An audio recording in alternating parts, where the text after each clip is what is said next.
అమరావతి ఇదివరకు చంద్రబాబు గారు చేసిన తప్పుకి ఇప్పుడు పవన్ కళ్యాణ్ని సహనిందితుడిగా చేర్చుకుంటున్నారు. ఒక్కసారి ఆలోచించుకోవాల్సి ఉంది పవన్ కళ్యాణ్ గారు కూడా. ఎందుకు అంటే అమరావతి బాగుపడితే హ్యాపీ, ఎందుకంటే ఈ ప్రాంతంలో ఉన్నవాళ్ళం మాకు హాయిగా ఉంటుంది, మా ప్రాంతమే రాజధాని అయిందని చంకలు గుద్దుకోవచ్చు. బట్ ఈ ప్రాంత వాసులుగా కనబడుతున్నటువంటి పాయింట్ ఏంటి? Is it possible? ఇప్పటికిప్పుడు కాకపోయినా ఓ 25 ఏళ్ల తర్వాత, ఒక 30 ఏళ్ల తర్వాత నా చిన్నప్పుడున్న విజయవాడ ఇప్పుడు కొంచెం ఎక్స్పాండ్ అయింది. 88లో నేను విజయవాడకు వచ్చాను. అప్పటి నుంచి చూసినటువంటి విజయవాడ ఇప్పుడు గొల్లపూడి దాకా పెరిగింది. ఇటు పక్కన రామవరప్పాడు, రాయనపాడు అవన్నీ ఇదివరకే విజయవాడలో ఉన్నాయి. అక్కడ 4 బిల్డింగులు కొత్తకు వచ్చినాయి. ఆ రూట్ కొంచెం బిల్డింగులు పెరిగినాయి. గన్నవరం రూట్లో పెరిగినాయి. అటు పక్కన సిరీస్ కంపెనీ దాటిన తర్వాత పెరిగినాయి. ఏది 88, 2014 నగరం, అది మహానగరం, దాని పేరే మహానగర్.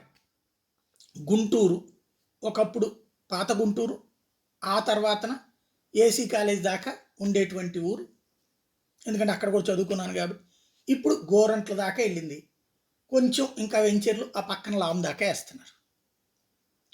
అటు పక్కన వచ్చేటప్పటికి ఆ మిర్చి యార్డ్ దగ్గర అక్కడే, అటు పక్కన ఇంకా డెవలప్మెంటే లేదు, అక్కడే ఉంది. ఇటు పక్కన వచ్చేటప్పటికి ఎన్ఆర్ రింగ్ రోడ్డు. ఎనఫ్. ఎన్నేళ్ల నుంచి ఇది? నేను విజయవాడకి 88లో వెళ్తే 88 దాకా నేను అక్కడ ఉన్నటువంటి గుంటూరు సంగతి ఇది నేను చెప్తాను. ఇప్పుడు ఎప్పుడు పెరిగిపోతాయి ఇవన్నీ అంటే ఇన్ని సంవత్సరాలు, అంటే 90 వేసుకోండి, 90 టు 2000, 2000 టు 2010, 2010 టు 2020, 35 ఏళ్లలో ఒక మహానగరాలు, ఆల్రెడీ నగరాలే ఈ రెండు కూడా. 30 ఏళ్లలో ఒక 10 నుంచి 20 కిలోమీటర్లు ఎక్స్పాండ్ అయ్యి ఉంటాయి. 10 నుంచి 20 ఏదో మొత్తం కలిపితే, 4 వైపులా కలిపితే. మరి అమరావతి 0 నుంచి ప్రారంభమైతే ఒక 30 కిలోమీటర్లు డెవలప్ కావడానికి ఎన్ని సంవత్సరాలు పడుతుంది? 90 సంవత్సరాలు. అంటే మనము, మన బిడ్డలు, వాళ్ళ బిడ్డలు, పోనీ ఆ తర్వాత ఏంటి ప్రాతిపదిక?